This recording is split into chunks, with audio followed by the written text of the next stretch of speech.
ଏକ ଛୋଟ ଗାଁର ନାଁ ନୀଳପୁର। ସେଠାରେ ରହୁଥିଲେ ମାଧବ ଓ ତାଙ୍କର ପତ୍ନୀ ସୁମତି। ସେମାନଙ୍କର ଦୁଇଟି ସନ୍ତାନ, ବଡ଼ ପୁଅ ଆକାଶ ଆଉ ସାନ ଝିଅ ବର୍ଷା। ମାଧବ ଜଣେ ଦିନ ମଜୁରିଆ। ଅନ୍ୟର ବିଲରେ କାମ କଲେ ଘର ଚୁଲି ଜଳେ, ନହେଲେ ଉପାସରେ ଶୋଇବାକୁ ପଡ଼େ। ମାଧବଙ୍କ ଘର କହିଲେ ମାଟିର କାନ୍ଥ ଆଉ ଉପରେ କିଛି ପୁରୁଣା ନଡ଼ା। ବର୍ଷା ଦିନ ଆସିଲେ ଛାତରୁ ପାଣି ଗଡ଼େ। ସୁମତି ହାଣ୍ଡି କୁଣ୍ଡ ଧରି ସେଇ ପାଣିକୁ ସାଉଁଟିବାରେ ରାତି କାଟିଦିଏ। ପିଲାମାନଙ୍କ ପାଖରେ ପିନ୍ଧିବାକୁ ଭଲ ଲୁଗାଟିଏ ନଥିଲା କି ପେଟ ଭରା ଖାଦ୍ୟ ନଥିଲା। ଥରେ ବର୍ଷା ଦିନେ ଲଗାତାର 7 ଦିନ ଧରି ବର୍ଷା ହେଲା। ମାଧବ କାମକୁ ଯାଇପାରିଲା ନାହିଁ। ଘରେ ଚାଉଳ ମୁଠାଏ ବି ନଥିଲା। ପିଲାମାନେ ଭୋକରେ ଆଉଟୁ ପାଉଟୁ ହେଉଥିଲେ। ମାଧବ ନିରୁପାୟ ହୋଇ ଭଗବାନଙ୍କ ଫଟୋ ଆଗରେ ଠିଆ ହୋଇ କହିଲେ, ହେ ପ୍ରଭୁ, ଆମକୁ କେତେ କଷ୍ଟ ଦେବାର ଅଛି ଦିଅ, କିନ୍ତୁ ମୋ ପିଲାଙ୍କୁ ଭୋକିଲା ରଖ ନାହିଁ। ସେହିଦିନ ଗାଁର ଜଣେ ଭଦ୍ରଲୋକ କିଛି ଚାଉଳ ଏବଂ ପରିବା ସାହାଯ୍ୟ କରିଥିଲେ। ସେହିଦିନ ଠାରୁ ମାଧବ ନିଷ୍ପତ୍ତି ନେଲେ ଯେ ସେ ଯେତେ କଷ୍ଟ ହେଲେ ବି ନିଜ ପିଲାଙ୍କୁ ପାଠ ପଢ଼ାଇ ମଣିଷ କରିବେ। ମାଧବ କେବଳ ଦିନରେ ନୁହେଁ, ବରଂ ରାତିରେ ମଧ୍ୟ ଗାଁ ଜମିଦାରଙ୍କ ଘରେ ଜଗୁଆଳି ଭାବେ କାମ କରିବା ଆରମ୍ଭ କରିନେଲେ। ସୁମତି ପଡ଼ୋଶୀଙ୍କ ଘରେ ବାସନ ମାଜିବା ଓ ଧାନ କୁଟିବା କାମ କରିବା ଆରମ୍ଭ କରିଦେଲେ। ପିଲାମାନେ ମଧ୍ୟ ବାପା ମାଙ୍କ କଷ୍ଟ ବୁଝୁଥିଲେ। ଆକାଶ ଗାଁ ସ୍କୁଲରେ ଲଣ୍ଠନ ଆଲୁଅରେ ପାଠ ପଢ଼ୁଥିଲା। ତା ପାଖରେ ବହି କିଣିବାକୁ ପଇସା ନଥିଲା।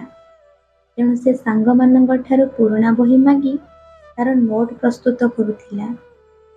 ସେ ଜାଣିଥିଲା ଯେ ଶିକ୍ଷା ହିଁ ସେହି ଚାବି ଯାହା ସେମାନଙ୍କର ଭାଗ୍ୟର ବନ୍ଦ କବାଟକୁ ଖୋଲିପାରିବ। ଦିନେ ଏକ ବଡ଼ ଦୁର୍ଘଟଣା ଘଟିଲା। ମାଧବ କାମ କରୁଥିବା ବେଳେ ଏକ ଉଚ୍ଚ ସ୍ଥାନରୁ ପଡ଼ିଗଲା। ତାଙ୍କ ଗୋଡ଼ ଭାଙ୍ଗିଗଲା। ଡାକ୍ତର କହିଲେ, ଅନ୍ତତଃ 6 ମାସ ପର୍ଯ୍ୟନ୍ତ ତୁମେ ଚାଲିପାରିବ ନାହିଁ। ପରିବାର ଉପରେ ଦୁଃଖର ପାହାଡ଼ ଖସି ପଡ଼ିଥିଲା। ସେହି ସମୟରେ ଆକାଶର 10ମ ଶ୍ରେଣୀ ପରୀକ୍ଷା ମଧ୍ୟ ଚାଲିଥିଲା। ସେ ଚାହିଁଥିଲା ପାଠପଢ଼ା ଛାଡ଼ି କୁଲି କାମ କରିବାକୁ, କିନ୍ତୁ ମାଧବ କାନ୍ଦି କାନ୍ଦି କହିଥିଲେ, ପୁଅ, ମୋର ଗୋଡ଼ ଭାଙ୍ଗିଛି, ମନ ନୁହେଁ।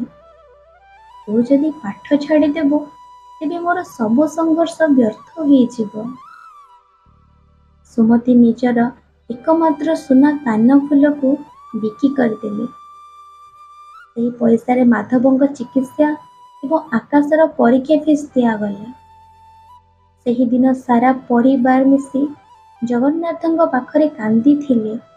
ସେମାନେ ଜାଣିନଥିଲେ ଯେ ସେମାନଙ୍କର ପ୍ରାର୍ଥନା ଶୁଣାଯାଉଛି ବୋଲି।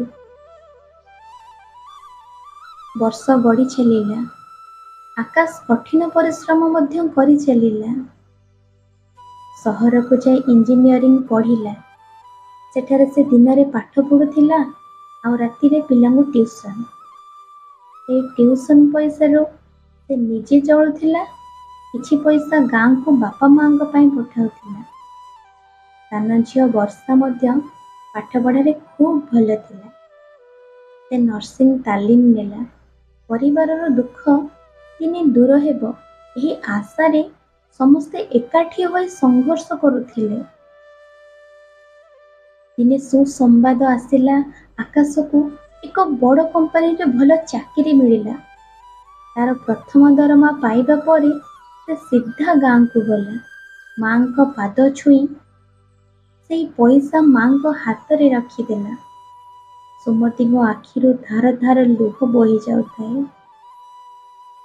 ଏହା ଦୁଃଖର ଲୁହ ନଥିଲା, ଏହା ଥିଲା ବହୁ ବର୍ଷର ତ୍ୟାଗର ସଫଳତା। ଧୀରେ ଧୀରେ ପରିବାରର ଅବସ୍ଥା ବଦଳିଲା। ଆକାଶ ପ୍ରଥମେ ନିଜ ଭଙ୍ଗା ଘରଟିକୁ ମାଟି ଘରରୁ ଏକ ସୁନ୍ଦର ପକ୍କା ଘର କଲା। ସେ ମାଙ୍କର ସେହି ବିକ୍ରି ହୋଇଥିବା କାନଫୁଲ ପରି ଆହୁରି ସୁନ୍ଦର ଗହଣା ଗଢ଼ି ଆଣିଲା।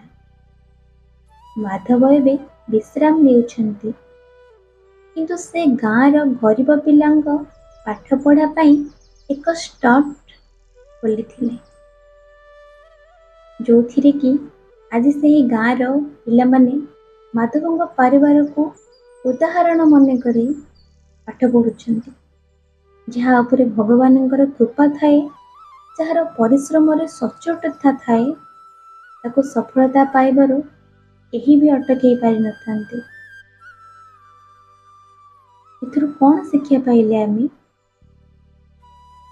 ସମୟ ସବୁବେଳେ ସମାନ ରହେ ନାହିଁ। ଅନ୍ଧାର ଯେତେ ଗଭୀର ହେଲେ ବି ସୂର୍ଯ୍ୟୋଦୟ ନିଶ୍ଚୟ ହୁଏ। କେବଳ ଦରକାର ଧୈର୍ଯ୍ୟ, ଅକ୍ଲାନ୍ତ ପରିଶ୍ରମ, ଈଶ୍ୱରଙ୍କ ଉପରେ ଅତୁଟ ବିଶ୍ୱାସ। ପରିଶ୍ରମ ହେଉଛି ପ୍ରାର୍ଥନାର ଶ୍ରେଷ୍ଠ ରୂପ। ଆପଣମାନଙ୍କୁ ଯଦି